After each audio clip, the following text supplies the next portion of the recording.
नैमिषारण्य के पावन तट पर 88,000 ऋषियों के कुलपति श्री सौनक जी महाराज सभी पुराणों के श्रोता हैं और श्री सूत जी महाराज वक्ता हैं। ध्यान देना, गुरु के हृदय में सारा ज्ञान रहता है, लेकिन जब कोई योग्य कुशल शिष्य मिलता है तो उसके सामने वो परोस देते हैं। गाय के थन में दूध भरा होता है, पर जब तक बछड़ा नहीं होता है तब तक वो दूध नहीं निकलता है। ऐसे ही कोई जिज्ञासु शिष्य ही गुरु के ज्ञान को प्राप्त कर पाता है। सौनक जी ने निवेदन किया,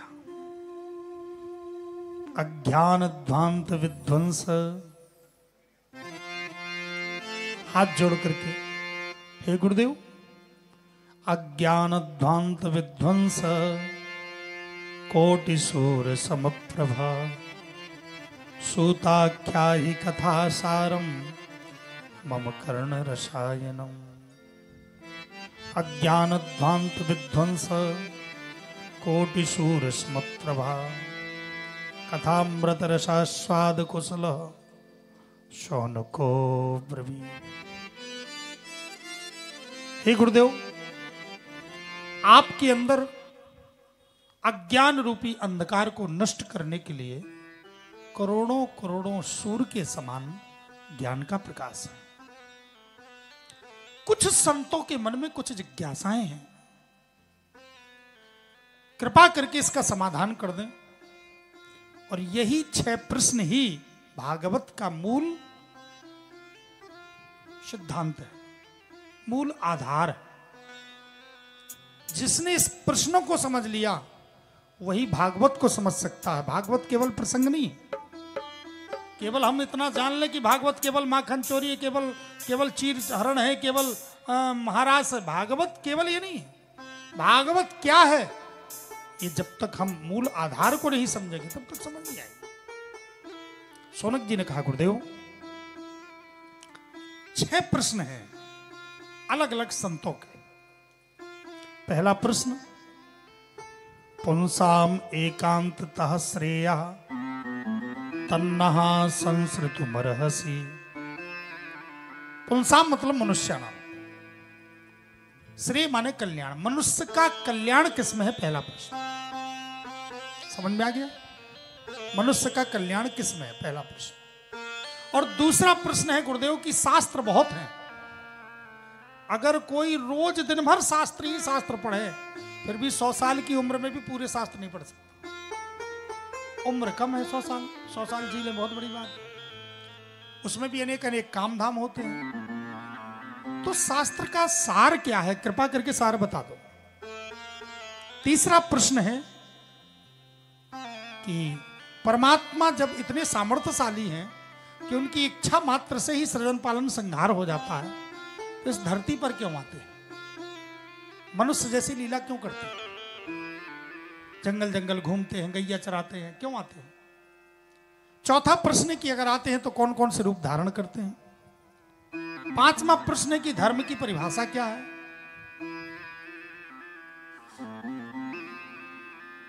5वां प्रश्न है कि मानव जीवन का लक्ष्य क्या है? और 6वां प्रश्न है कि धर्म की परिभाषा क्या है? ये 6 प्रश्न किए। सूत जी महाराज बड़े प्रसन्न हुए। हाँ, ध्यान देना, संतों के पास कोई अगर कल्याण की बात पूछता है तो बड़ी खुशी होती है। कोई अच्छे संत मिल जाएं, गुरुजन मिल जाएं, विद्वान मिल जाएं, तो हमें साधना के बारे में पूछना चाहिए। कई तो महाराज अब क्या कहें, मिल गए खूब बड़े संत, राजा प्रसन्न हो जाए, कहे मांग लो जो इच्छा है, और कोई कहे महाराज एक बैलगाड़ी भूसा दे दो और कुछ नहीं चाहिए। कौन मांग पाए हम? कई बार देखा जाता है कोई संत गुरुजन मिल गए बताने वाले, पूछने वाले क्या पूछे, महाराज हमने सुना है आप बहुत जानते। हाँ बताओ तो। बोले हमारी भैंसिया हेरा गई है, बताओ कहाँ मिले। अगर महाराज मिले हैं तो तुम कल्याण की, साधन की बात पूछो, अपने जीवन के निर्माण की बात समझो, श्रेष्ठ बात पूछो। खैर जिसका जैसा प्रश्न होता है गुरुजन वैसा ही उत्तर देते हैं। ये मत सोचना कि गुरुजी को इतना ही पता है। आपकी जितनी क्षमता धारण करने की होगी उतना ही वो परोसेंगे। आपका प्रश्न ही बताता है कि आपके अंदर कितनी बड़ी क्षमता है। आज जैसे ही प्रश्न किए तो सूत जी प्रसन्न हो गए। इति संप्रश्न संगृष्टो विप्राणाम रोम हर्षणी। अत्यंत प्रसन्न हो गए। हे शौनक, तुम्हारा प्रश्न बड़ा श्रेष्ठ है जिससे जगत का कल्याण होगा। मैं अपने गुरुदेव की वंदना कर लूं। गुरुदेव कौन है? बोले मेरे गुरुदेव तो जन्म लेते ही जंगल भाग गए थे, जो परमहंस श्री सुखदेव जी महाराज।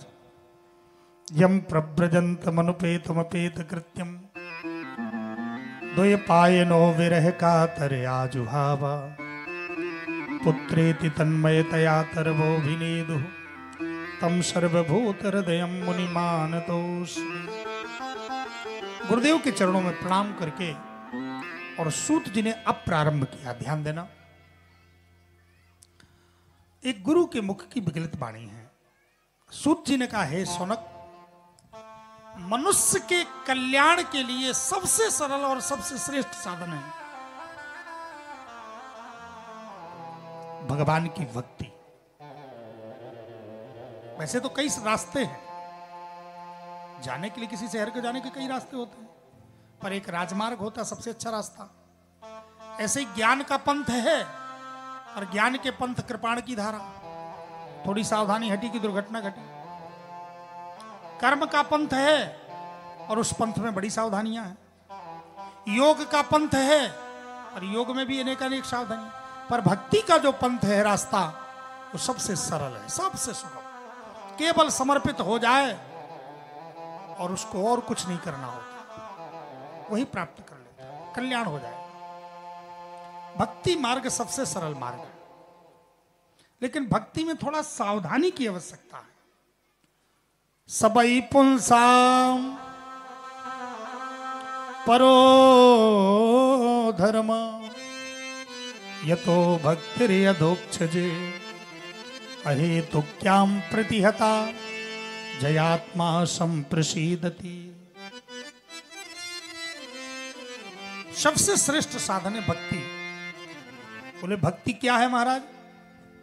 पूजा पाठ को भक्ति कहते, कि जल चढ़ाने को, कि व्रत रहने को, कि दान पुण्य को, कि किसको भक्ति कहते? बड़े ध्यान से समझना। सूत जी ने कहा, भगवान के लिए किया गया कोई भी कार्य भक्ति कहलाता है। तुम माला नहीं जप रहे, रोटी भी बना रहे हो, अगर भगवान के लिए रोटी बना रहे हो तो वो भक्ति है। अपने लिए बना रहे हो तो वो रोटी है, भोजन है। तुम कोई भी काम कर रहे हो, अगर भगवदर्थ समर्पित भाव से कर रहे हो वो भक्ति। यहां तक कि झाड़ू भी लगा रहे हो और भगवान के लिए लगा रहे हो तो भक्ति। मन में भाव अगर भगवत है। मंदिर में पुजारी को जो पूजा करने से लाभ मिलता है, वही झाड़ू लगाने वाले को भी मिलता है। बस उसके मन में हो कि हम भगवान के लिए कर रहे हैं, कोई अंतर नहीं। पुण्य अधिक ज्यादा कम ज्यादा नहीं मिलता। भगवान के लिए किया गया प्रत्येक काम भक्ति है। चाहे फूल चढ़ाओ, चाहे लड्डू चढ़ाओ, चाहे सेवा करो, चाहे नहलाओ धुलाओ, कुछ भी भगवान के लिए करो, भक्ति। लेकिन भक्ति में सबसे बड़ी सावधानी क्या है? दो तरह की भक्ति होती है, एक सकाम, एक निष्काम। भक्ति तो सभी करते हैं, हाथ जोड़ते भी हैं। कोई तो ऐसा नहीं कि कभी हाथ भी ना जोड़े, कहीं ना कहीं तो वह जोड़ ही लेता है। भक्ति तो सभी करते हैं, लेकिन भक्ति में कामना होने के कारण भक्ति कमजोर पड़ जाती है। हम एक अगरबत्ती भी जलाते हैं ठन्नी की, तो उसमें भी लिस्ट पकड़ा देते हैं भगवान को। अगरबत्ती जलाई, आरती शुरू करी, ओम जय जगदीश हरे। भगवान ने सोचा सुगंधी आ रही है, चलो आरती पूजा कर रहा है, और पीछे से लिस्ट पकड़ा दिया। बोले सुख संपत्ति घर आवे, कष्ट मिटे तन का, ओम जय जगदीश हरे। भगवान ने सोचा ऐसा तो कोई सौदागर ना मिला होगा जो अठन्नी की अगरबत्ती में कहे सुख संपत्ति घर आवे।